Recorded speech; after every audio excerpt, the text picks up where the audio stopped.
Hello friends, you all are welcomed to my channel English Diary. Friends, इस lesson को शुरू करने से पहले आप सभी से एक रिक्वेस्ट है कि अगर आप इंग्लिश ग्रामर को बहुत अच्छे से समझना और सीखना चाहते हैं और मेरे वीडियोस के नोटिफिकेशन को पाना चाहते हैं तो नीचे सब्सक्राइब लिखे हुए रेड बटन और साथ ही बेल आइकन को प्रेस करके इस चैनल को जरूर सब्सक्राइब करें। तो आइए इस लेसन को शुरू करते हैं। इंग्लिश ग्रामर को शुरू करने से पहले मैं आप सभी को इंग्लिश के कुछ इम्पॉर्टेंट पार्ट्स के बारे में बताना चाहती हूँ। सबसे पहले हमें जानना होगा कि इंग्लिश क्या है। इंग्लिश एक लैंग्वेज यानी कि एक भाषा है। अब सवाल है कि लैंग्वेज क्या है। A language is a medium that helps us to express our feelings and ideas. यानी भाषा एक ऐसा माध्यम है जो हमें अपनी भावनाओं और विचारों को व्यक्त करने में मदद करता है। यानी हम जो चाहते हैं या जो सोचते हैं उसे जिसकी सहायता से दूसरे के सामने प्रकाश करते हैं उसे हम भाषा कहते हैं। जैसे कि इंग्लिश, हिंदी, यह एक एक भाषा है। यहाँ हमें अगर किसी से कुछ कहना होता है तो हम उसे हिंदी में कह सकते हैं। जैसे कि वह एक घर है, इसे हम इंग्लिश में भी कह सकते हैं दैट इज अ हाउस। इसी तरह हम इसे और कई भाषाओं में भी कह सकते हैं। इसके बाद हम जानेंगे लेटर क्या है। A letter is the symbol that helps us to express the written form of a language. यानी अक्षर या वर्ण वह प्रतीक है जो एक भाषा के लिखित रूप को व्यक्त करने में हमारी मदद करता है। यानी हम अपनी मन की भावना या विचारों को कह के तो व्यक्त कर सकते हैं, लेकिन जब हमें उसे लिखित रूप में प्रकाश करना होता है तो हमें कुछ सिंबल यानी प्रतीकी का सहारा लेना पड़ता है, जिसे हम लेटर यानी अक्षर के नाम से जानते हैं। जैसे कि ABCDEF एटसेट्रा, ये सारे लेटर्स हैं। अब हम जानेंगे अल्फाबेट क्या है। A group of all the letters of a particular language is known as the alphabet of that language. मतलब किसी एक विशेष भाषा के सभी अक्षरों या वर्णों के समूह को उस भाषा का वर्णमाला कहते हैं। यानी जब हम किसी भी एक भाषा के सारे लेटर्स को एक साथ रखते हैं तो जो ग्रुप बनता है उस ग्रुप को उस भाषा का अल्फाबेट कहा जाता है। जैसे कि A से Z तक 26 लेटर्स को हम एक साथ इंग्लिश लैंग्वेज का अल्फाबेट कहते हैं। इंग्लिश अल्फाबेट को मुख्यतः दो भागों में बांटा गया है। पहला भाग है भावेल जो कि AEIOU है और दूसरा है कॉन्सोनेंट जो कि AEIOU के अलावा बाकी 21 लेटर्स को कहा जाता है। इन दो भागों के अलावा एक और भी भाग होता है जिसे हम सेमी भावेल कहते हैं। इन सेमी भावेल में दो लेटर्स आते हैं, पहला है W और दूसरा है Y। तो इन दो लेटर्स को Q सेमी भावेल्स कहा जाता है। इसके बारे में डिटेल्स में हमने एक वीडियो बनाया है जिसका लिंक आपको नीचे डिस्क्रिप्शन बॉक्स में मिल जाएगा। अब आता है वर्ड। तो आइए जानते हैं वर्ड किसे कहा जाता है। A word is a collection of one or more than one letters placed alone or side by side so that it can express a meaning। यानी शब्द। एक शब्द एक या एक से अधिक अक्षरों का एक संग्रह है जिसे अकेले या एक के बाद एक रखा जाता है ताकि यह एक अर्थ व्यक्त कर सके। जैसे कि ओ ए आई कैट, ये सारे वर्ड हैं। यहाँ पे ओ ए आई को अकेले रख दे तो भी इसका एक मतलब निकलता है, यानी ये तीनों एक एक शब्द हैं और इनका मतलब है। जैसे कि ओ का मतलब होता है हे, ओ माई गॉड, हे भगवान, तो ओ अलग से एक शब्द बनाता है। ठीक उसी तरह ए का अर्थ होता है एक, यानी ए भी एक शब्द है। और आई का मतलब होता है मैं। ठीक उसी तरह कैट, ये भी एक शब्द है। और दूसरी तरफ अगर हम कुछ लेटर्स को एक के बाद एक रखें जिससे कि उसका एक मतलब होता है तो उसे एक शब्द कहेंगे, लेकिन अगर उसका कोई मतलब नहीं निकले तो उसे हम शब्द नहीं कहेंगे। जैसे कि हम कुछ लेटर्स यानी ATBEL को लेते हैं, इसे इस प्रकार से हम अगर सजाए BELTA तो इसका कोई अर्थ नहीं निकलता है, यानी यह एक शब्द नहीं है। दूसरी तरफ इसे हम अगर एक और तरीके से सजाएं तो ये TABLE यानी कि टेबल, इसका मतलब इसका एक अर्थ निकलता है, यानी कि यह एक वर्ड है। It is also the structural unit of a phrase, यानी यह वाक्यांश का संरचनात्मक इकाई है। मतलब एक या एक से ज्यादा वर्ड्स को जोड़कर ही वाक्यांश या फ्रेज बनता है। फ्रेज क्या है इसके बारे में हम विस्तार से बाद में जानेंगे। There are always one or more than one vowels or semi-vowels in a word, यानी एक वर्ड में एक या एक से अधिक वावल्स या सेमी वावल्स की उपस्थिति रहती है। जैसे कि यहाँ आप देख सकते हैं आउल, डियर, स्काई, स्लोली। तो पहले हम देखते हैं आउल, OWL आउल, यहाँ पे एक वावल की उपस्थिति है। DEE डियर, यहाँ पे दो वावल्स की उपस्थिति है। SKY स्काई, यहाँ पे हम सेमी वावल्स को देख सकते हैं।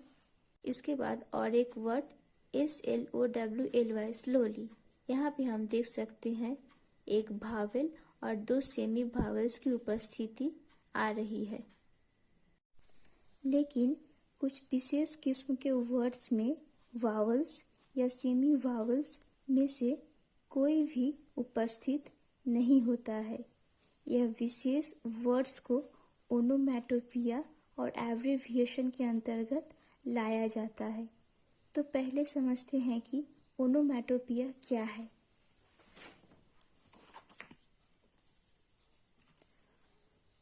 The process of naming of something with a word whose sound suggests the thing itself, यानी ओनोमैटोपिया वह एक प्रोसेस है जो एक साउंड को वर्ड के रूप में प्रकाशित करती है। जैसे कि हमने यहाँ पे लिया है जेड, यहाँ पे कोई भी भावेल या सेमी भावेल की उपस्थिति नहीं है। जेड, जेड का अर्थ होता है स्नोजिंग, यानी कि खराटे लेना। ठीक उसी तरह बूम, ये साउंड ऑफ एक्सप्लोशन को रिप्रेजेंट करता है। इसमें हमने दो भावेल की उपस्थिति नजर आ रही है। लेकिन इसके पहले वाले को जब देखें तो इसमें भावेल और सेमी भावेल की उपस्थिति नहीं है। अब जानते हैं एब्रिविएशन क्या है। A abbreviation is a short form of a word or a phrase, यानी एक फ्रेज या एक वर्ड के संक्षिप्त रूप को एब्रिविएशन कहते हैं। एग्जाम्पल के तौर पर हम यहाँ लेते हैं डॉक्टर, जिसका संक्षिप्त रूप होता है DR। तो यहाँ पे सेमी भावल या भावल्स की उपस्थिति नहीं है, फिर भी इसे हम वर्ड कहते हैं। दूसरी तरफ हम देखें टीवी, इसका फुल फॉर्म होता है टेलीविजन, तो इसका संक्षिप्त रूप यानी टीवी, इसमें भावल या सेमी भावल्स की उपस्थिति नहीं है, फिर भी इसे हम शब्द कहते हैं। अब हम जानते हैं सिलेबल यानी कि शब्दांश क्या है। A syllable is a word or a part of a word that contains a vowel sound and that is always pronounced by single try। यानी एक शब्दांश एक शब्द या एक शब्द का एक हिस्सा है जिसमें एक स्वर ध्वनि होती है और जिसका उच्चारण हमेशा एक ही प्रयास से होता है। यानी एक या एक से ज़्यादा सिलेबल मिलकर वर्ड बनाते हैं और हर एक सिलेबल का अपना एक भावल साउंड होता है। Always remember that syllable is a structural unit of a word, यानी शब्दांश शब्द का संरचनात्मक इकाई है। इसका मतलब एक एक सिलेबल से ही एक शब्दांश की रचना होती है। और एक बात, a word can contain one or more than one syllable, यानी एक वर्ड एक या एक से अधिक सिलेबल से गठित हो सकते हैं। जब ये एक सिलेबल से गठित होते हैं तब इन्हें वन सिलेबिक वर्ड या मोनोसिलेबिक वर्ड कहते हैं, जैसे कि pen, sky, cat, dog etcetera. इन्हें हम एक ही बार में उच्चारित कर सकते हैं। दूसरी तरफ जब ये दो सिलेबल से बनते हैं तब इन्हें हम टू सिलेबिक वर्ड या डायसिलेबिक वर्ड भी कहते हैं, जैसे कि फादर, फादर को हम फादर इस प्रकार प्रोनाउंसिएट करते हैं। दूसरी तरफ एलिफेंट, एलिफेंट, इन्हें हम एलिफेंट को इस वर्ड को हम दो सिलेबल में बांट सकते हैं, यानी ये एलिफेंट दो सिलेबल में बढ़ सकता है। BODY बॉडी यानी बॉडी, इसका भी दो सिलेबल निकल रहा है। इसके अलावा भी दो से अधिक सिलेबल का एग्जाम्पल है ब्यूटीफुल, एक्सप्लेनेशन एटसेट्रा। ब्यूटीफुल को हम सिलेबल में तोड़े तो ये निकलता है ब्यूटीफुल। एक्सप्लेनेशन को हम सिलेबल में बांटे तो निकलता है एक्सप्लेनेशन एटसेट्रा। भावल साउंड के बारे में हमने एक विस्तार से वीडियो बनाया है जिसका लिंक आपको डिस्क्रिप्शन बॉक्स में मिल जाएगा। आइए अब हम फ्रेज का विश्लेषण करते हैं। तो पहले जानते हैं फ्रेज क्या है। A phrase is a single or a group of words within a sentence or a clause that has a meaning but does not have a complete meaning and it is always smaller than that clause। यानी वाक्यांश एक वाक्य या उपवाक्य के अंदर एक अकेला शब्द या शब्दों का समूह होता है जिसका एक अर्थ होता है लेकिन उसका संपूर्ण अर्थ नहीं होता है और यह हमेशा उस उपवाक्य से छोटा होता है। उदाहरण के जरिए अब हम इसे समझते हैं। तो हमने यहाँ पे एक सेंटेंस लिया है, each boy will be given a book. यहाँ पे इस सेंटेंस में 3 फ्रेज है। Each boy will be given a book. Each boy का मतलब होता है हर एक लड़का, विल बी गिवन मतलब दिया जाएगा, ए बुक मतलब एक किताब।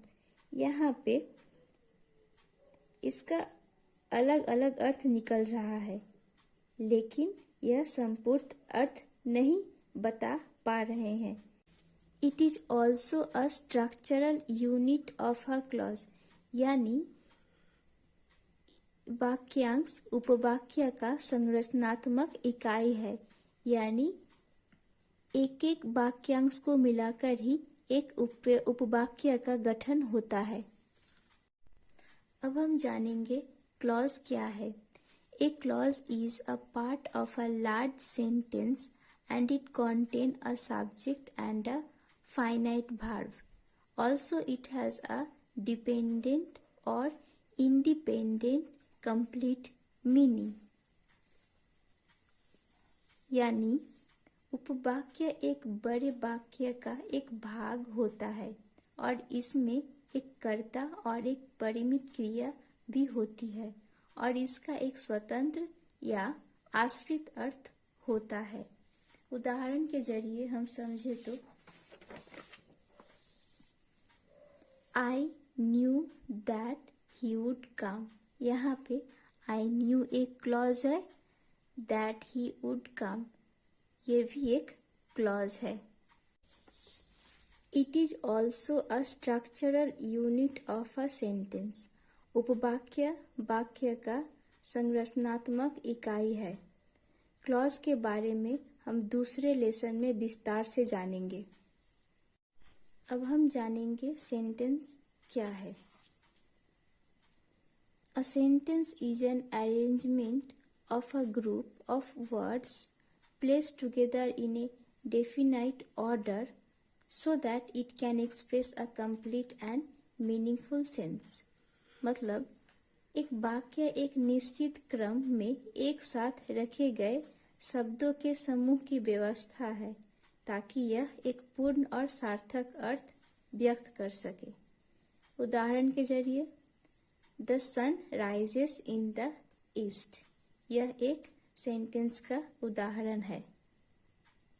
सो आई होप आप लोग इस लेसन को अच्छे तरह से समझ गए हैं।